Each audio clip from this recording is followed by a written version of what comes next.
Mark and Jane arrived in Edinburgh, they discovered that Mark had left his camera on the train. At the Lost and Found office, he has to fill in a lost property form.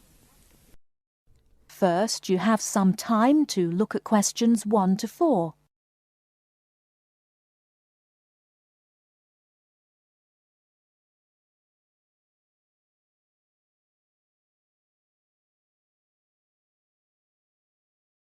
Now we shall begin. You should answer the questions as you listen, because you will not hear the recording a second time. Listen carefully and answer questions 1 to 4. Good evening, sir. Can I help you? Yeah, I think I left my camera on the train from London early today. Did you, sir? Oh, well. In that case, we'd better fill in a lost property form. Can you tell me your name? Yeah, it's Mark Adams. Okay. Your address? You mean in Britain or in the States? How long are you staying? Oh, I've still got a few months in Britain. Okay, then. Can you give me your address here? Right. It's 21 Thames Drive, Leigh-on-Sea. That's Leigh on Sea, Essex.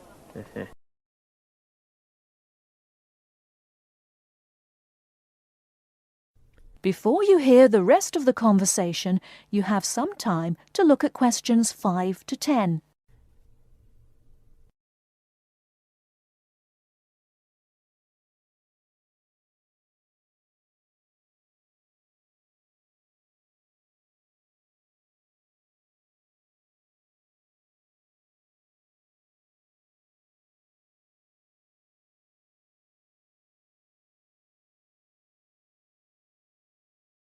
Now listen and answer questions 5 to 10.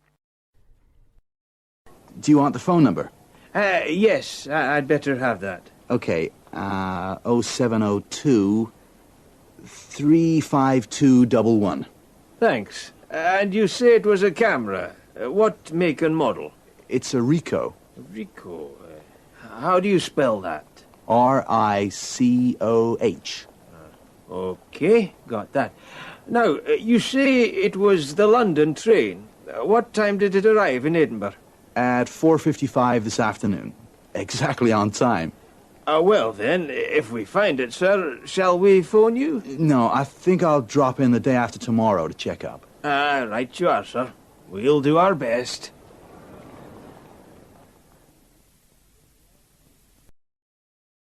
That is the end of part 1. You now have half a minute to check your answers.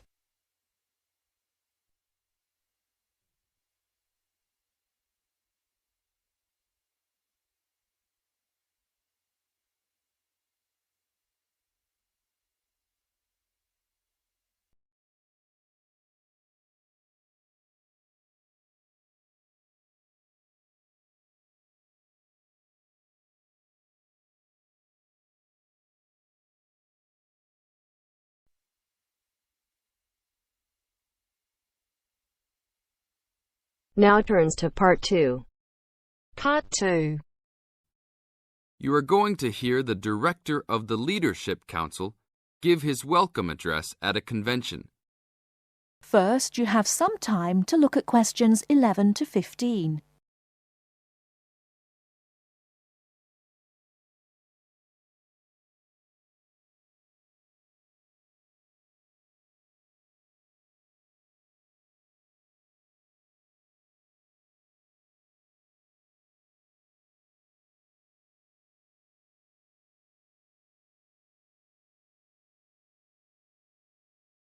Now, listen carefully and answer questions 11 to 15.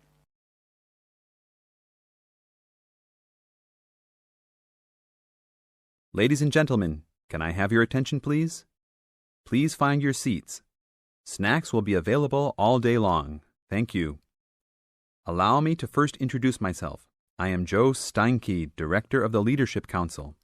On behalf of the Organizing Committee for the 8th Annual Leadership Conference, I welcome you all to San Dimas, California, for a special session on postmodern solutions. We have people attending from as far away as Toronto, New York, and even the Bahamas. Frankly, I wish we had gone to you there.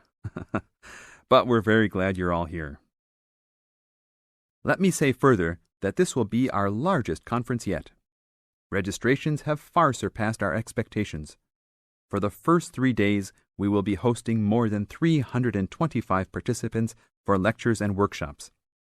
Another 100 will be joining us for our final 2 days and culminating session on Friday evening. We also have a larger selection of seminars than ever, a total of 32. Because we know that you all will want to attend a few special sessions, we will repeat key seminars each day, so there will actually be 38 sessions. I'm sure you will all be pleased with the content and the quality of speakers.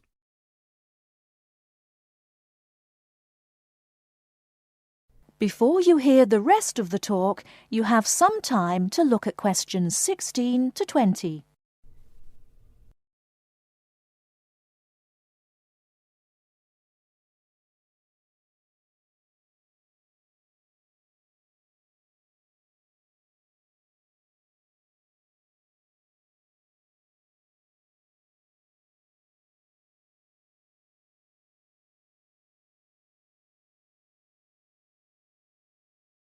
Now listen and answer questions 16 to 20.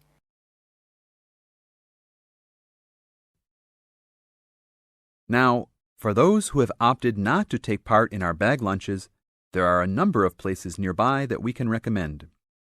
We are located here in the Convention Center just across the street from the Harford Shopping Mall, and the place we most recommend is Vital's, which is just west across Queen Street on the opposite corner. Please be careful crossing both streets, however, as we don't want to lose any participants. If you're not up to Vital's, you can also get some Italian food at the Olive Garden, which is further down Queen Street and east on Danning Avenue, across from the police station. They have a great minestrone soup and excellent breadsticks, all you can eat. On the other hand, if you want some good old American food, you can head to Fuddruckers for some big hamburgers or to the Cattle Company for some fat, juicy steak. Fuddruckers is next to the Olive Garden, but the Cattle Company is back closer to us in the opposite direction of Vital's. Just go east out of the Convention Center across King Street. It's on the same side as the Convention Center, so you just have one street to cross. Enjoy. But also, please make sure you are back for the afternoon sessions. These will always start at 1:30 p.m. That will give you an hour and a half for lunch each day. Sessions will be over each day at 5:30. Now, regarding the schedules we've printed out, there have been a couple of last-minute changes. The session titled New Leadership Strategies will no longer be held in Seminar Room 1, but in the main ballroom. This session has garnered much praise and is highly recommended to all, hence the change to a larger room. Another session has been canceled. That session was titled Leading by Serving, and it was scheduled for Daniel's room. The speaker for that session, Dr. Mark Green, had to return home for some urgent health situation. We wish the best to Dr. Green and that all is fine with his family. Finally, the session titled Using the Arts and Media has been changed to the second lounge room, Lounge 2. Please show up promptly for sessions and sit towards the front of each room so that all seats can be utilized. Also, turn off all pagers, beepers, and cell phones. Drinks and snacks will be provided outside each room, but please be careful at your tables. Enjoy the conference. That is the end of part 2. You now have half a minute to check your answers.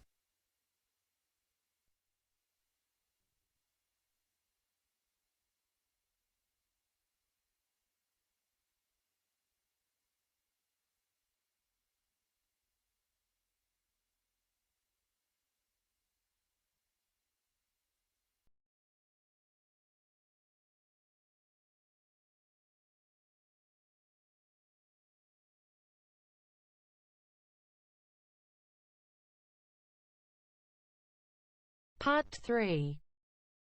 As part of our lecture series on everyday health issues, today's talk is on tiredness. We shall look at the main issues in turn, as well as some of the main research that has been carried out in this field. First, you have some time to look at questions 21 to 26.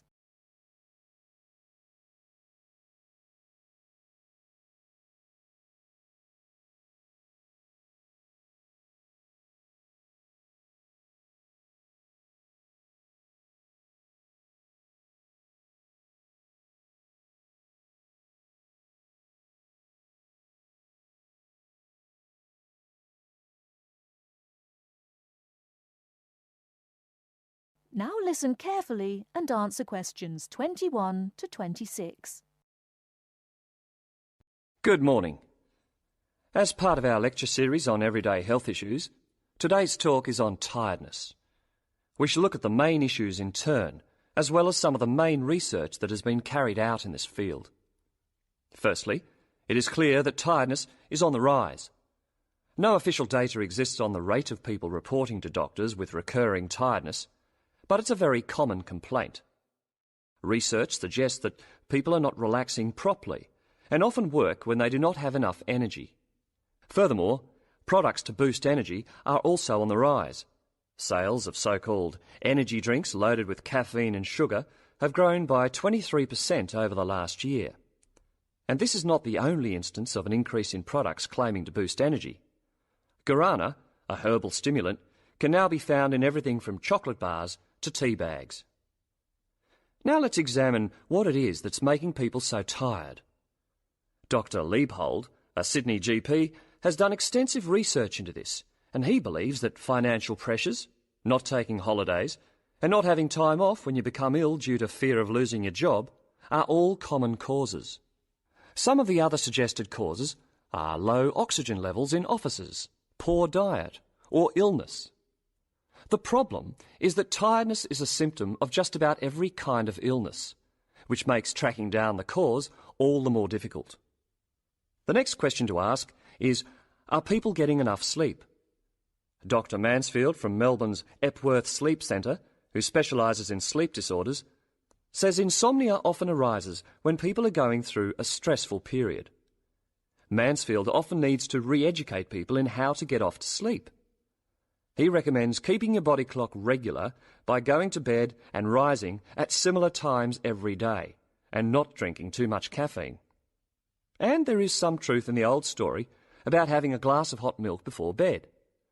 Milk contains the amino acid tryptophan, which has been shown to help induce sleepiness. Turning to the question of why we need sleep, researchers are still trying to answer this fundamental question. Sleep deprivation experiments have shown that after 14 days without sleep, rats will lie down and die. And after only 3 days sleep loss, humans get confused, forgetful, and start having hallucinations. So whatever sleep does, it is important. Before you hear the rest of the talk, you have some time to look at questions 27 to 30.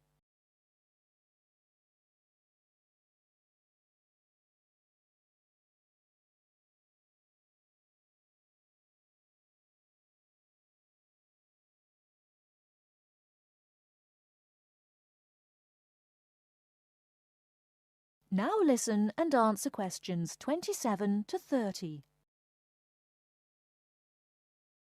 However, not all researchers feel the same way. Trent Watson of the Dietitians Association is not convinced by McMahon's theory, explaining that our bodies don't really like to burn protein as a fuel, so it doesn't really contribute to energy levels. Carbohydrates, however, found in fruit, breads and pastas, are a more common fuel. Anyone following a rigidly high-protein diet with low carbohydrates, even if they are operating at low intensity during the day, could subject themselves to fatigue because they just don't have the carbohydrate stores, Watson says. In general, a good way to stay energised from a dietary point of view is to eat red meat, green leafy vegetables and whole grains. These foods give red blood cells the building blocks for optimum performance in their role of delivering oxygen to muscles. To sum up, Tiredness is a health problem on the increase, and there continues to be much debate surrounding its causes and remedies.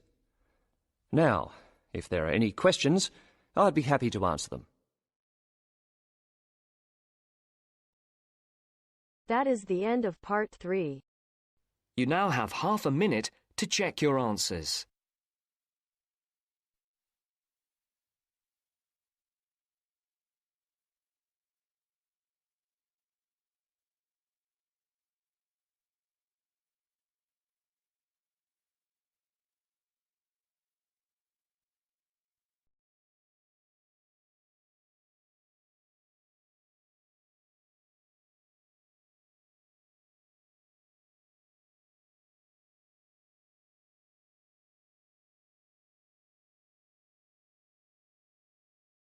Now turns to part 4. Part 4. You'll hear a teacher talking about several British art galleries. First, you have some time to look at questions 31 to 33.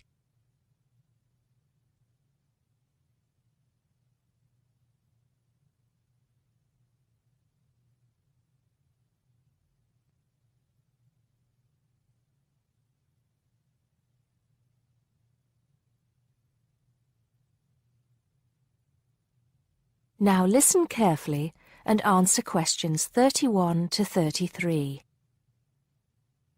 Good afternoon.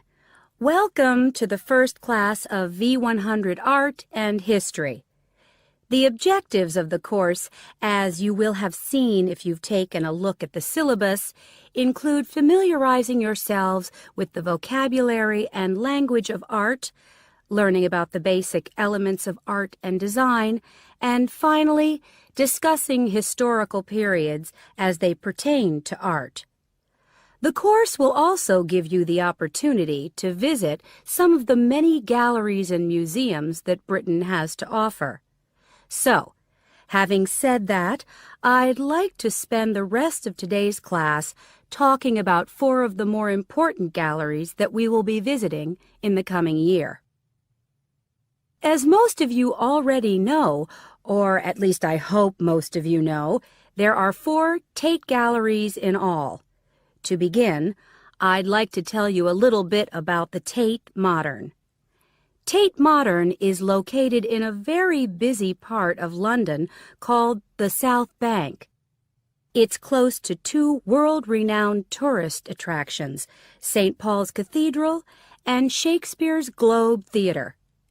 Now, interestingly enough, Tate Modern is housed in what was a power station, built in several stages between 1947 and 1963. It was closed down in 1981 and reopened as a gallery in the year 2000. Tate Modern consists of 5 levels, with the Tate collection being shown on the 3rd and 5th levels. On level 2, the works of contemporary artists are exhibited, while level 4 is used for holding large temporary exhibitions. Since this museum opened, it has become a popular spot for both Londoners and tourists alike. And believe it or not, it doesn't cost anything to get in to see the collection displays. Before you hear the rest of the talk, you have some time to look at questions 34 to 40.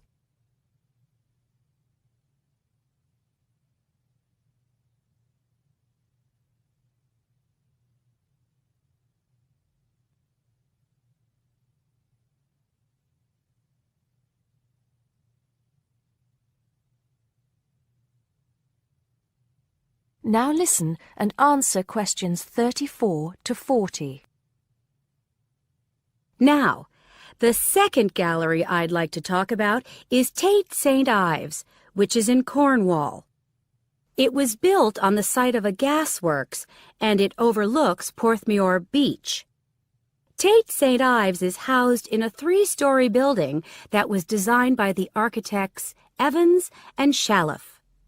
It was established in 1993, 7 years before Tate Modern was opened, and the gallery exhibits the works of modern British artists, including members of the St. Ives School, a group of artists living and working in the area from the 30s onwards. In later lectures, we'll be looking at the work of some of the artists who belong to that group and the ways in which they influenced each other. Okay, am I going too fast for any of you? No? Good. Next, I want to talk about Tate Britain, which is a gorgeous gallery situated right in the heart of Westminster. Tate Britain was the first of the 4 Tate galleries to open, and it was established in 1897. It was built on the site of an old prison, and when it first opened its doors, it was called the National Gallery of British Art. Later, it became known as the Tate Gallery, after the man who founded it, Sir Henry Tate. During its lifetime, Tate Britain has been damaged twice, once by floodwaters from the River Thames and once by bombings during World War II. This gallery has an interesting range of exhibitions of historic and modern art from 1500 up to the present day.